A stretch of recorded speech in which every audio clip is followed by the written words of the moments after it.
Yo, what is up, YouTube? Welcome back to the channel. I know there's this heat wave going on across the nation. I know it's about 86 degrees where we're at, and we're dying out here in Colorado Springs, to tell you the truth. I know there's a lot of different people that have it a lot worse. But I mean, go ahead and let me know. Comment down below where you're from and how hot it is, because this heat is no joke. Today we're gonna go ahead and remove the injectors out of the fuel rail. Well, actually, we're just gonna remove the fuel rail to where you can swap out the injectors if need be. Maybe upgrade them if you're pursuing more power, or maybe if you just need to replace them, perhaps bad fuel delivery. Also, I wanted to give you guys an update on the 300ZX. We have been doing things to it, but it's kind of mundane things that, you know, it's not really worth recording or kind of filming that or anything like that. So let's go ahead and jump into it. Enjoy the episode, like, comment, subscribe. All right. So really quick for the update, just been working on detaching everything from the engine bay. Got to the left side okay. Everything's basically gone. The hike is just kind of just sitting there hanging. You know, the adaptive suspension controls, things like that, were removed. The solenoid reservoir power steering pump thing, all of that's been gone. So the left side is looking good. I mean, it's pretty good to go regarding cleaning it and kind of sanding it down, preparing it for paint. Because there is a lot of like rock chips, and I don't know about rock chips, maybe corrosive from the battery, scrapes and whatnot. So do want to get it sanded down where we could get it ready to paint again. Got to get started on this side. Haven't done that. I got stuck on removing the wiring harness that connects to the engine. Got that removed. As you can see, there's the empty hole where it goes. But that turned into a mission itself. The wiring harness is right here. But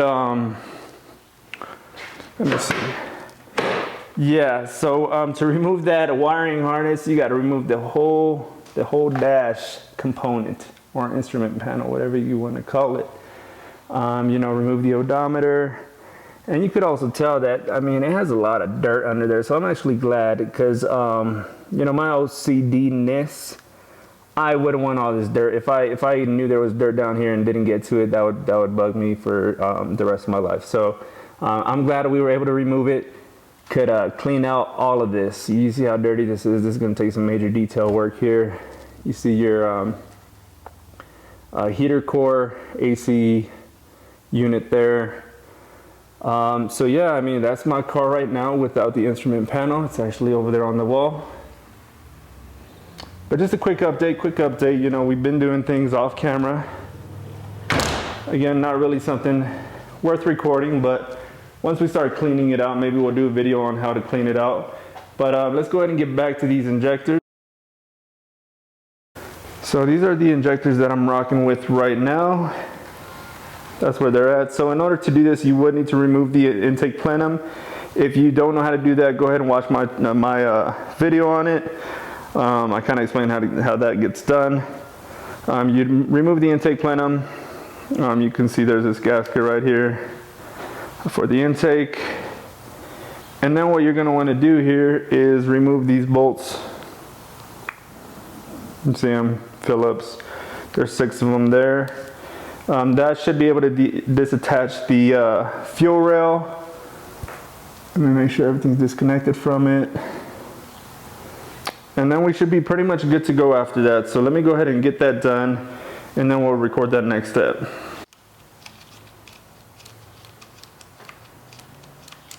All right, so I know I said Phillips, and yeah, you're more than welcome to try using a Phillips, but more than likely you're gonna strip that head faster than you're gonna get that bolt off. So you might as well just use the 10mm to get that thing off.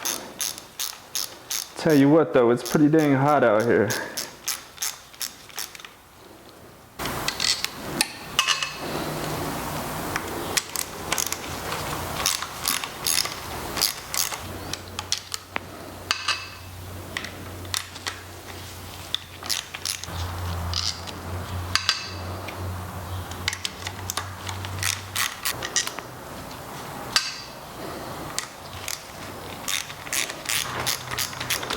if you're doing this and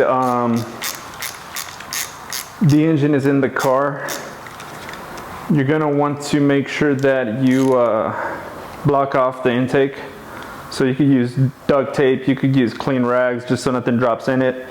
Because once something drops in it, you're pretty much in a position where you have to basically pull that thing out and get that bolt back, and you probably have to disassemble the whole engine in order to do so, unless you were lucky enough for it to just kind of fall in the oil pan.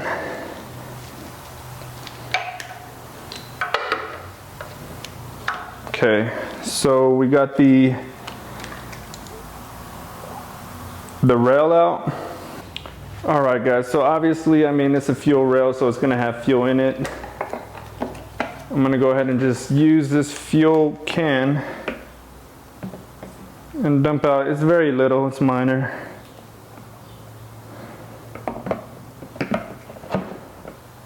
But you know, we wanna recycle it. Oh, look at that.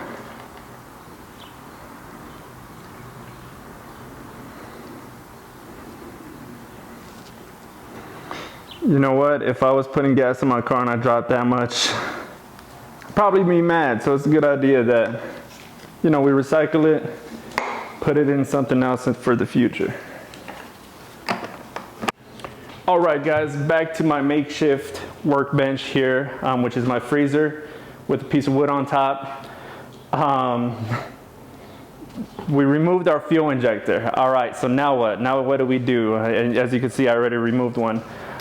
Basically, you want to take an Allen wrench, 3/16, and hit these two bolts that are holding the injector in place, and remove that. And then gently pry your injector out. It should be pretty easy. They shouldn't really be stuck on there. I mean, it has fuel, so fuel is not really going to dry up or nothing like that for the most part. So it's going to be pretty easy to remove. I use this flathead. So again, not really that hard. What is pretty cool about, I guess, this discovery here is that this is actually the new style injector. So let me go ahead and zoom in real quick here for you. Try to do a little. It's a new style injector. So from 1990 to 1992, Nissan used a earlier style injector. It's always recommended to upgrade to the newer style because they still fit in your engine. The engine overall is the same. However, it lets more fuel in, better efficiency, fuel delivery, etc. So it's recommended to upgrade to the new style injectors, which this one already has. That's positive, which is great. It shows someone cared for this vehicle at some time. That's cool. These are in pretty bad shape. They're dinged up right here. I mean, they still probably work, but I'm sure that this is kind of, I don't know, probably causing some pressure relief or something like that to where, you know, it's not fully efficient. I don't know if you can tell. There are a few injectors that have this damage. So it's good that we're gonna go ahead and replace them. I did reach out to a Z32 expert on my goal of 500 HP. And he did advise that we would want to swap these injectors out. So basically, these are 270cc style injectors. We're going to want to shoot for at least the 700 to 740 style injectors. I think it's 740 if we use the Nissan Nismo. So that's the goal here. Swap these bad boys out. Obviously, it's going to be a while because we still got to get that engine torn down. I just thought that maybe this video could be somewhat informational for those that are looking to increase their horsepower. Fuel delivery is one of the biggest things that you could probably do to get that get that power coming in a lot stronger at higher horsepower ratings. But let's go ahead and take a quick look at the engine now, because now we removed one more thing. So let's take a look real quick. All right, guys. So back to the engine. This is what we're looking at here. This is more or less kind of like an update on the engine disassembly build. Basically, I ordered a socket to remove this harmonic balancer. Ordered the wrong size, so now I have to order another one. I'll keep that one because I didn't have that size already. I think I ordered a 1 inch and it's still not big enough to remove that. So it might be a 1.5 or something like that. This is where we're at. Again, our camshaft covers are open. Yes, we have dual overhead cam. We have quad cam. So we have 4 camshafts in this beast right here. If this is something you're interested in and you haven't already subscribed, go ahead and follow the channel, follow the build. This is a garage build. There's nothing really professional about it. We specialize in automotive research, and we know basically nothing. We start from scratch. So, go ahead and like, comment, subscribe one time if you found this useful or if it entertained you for a little bit.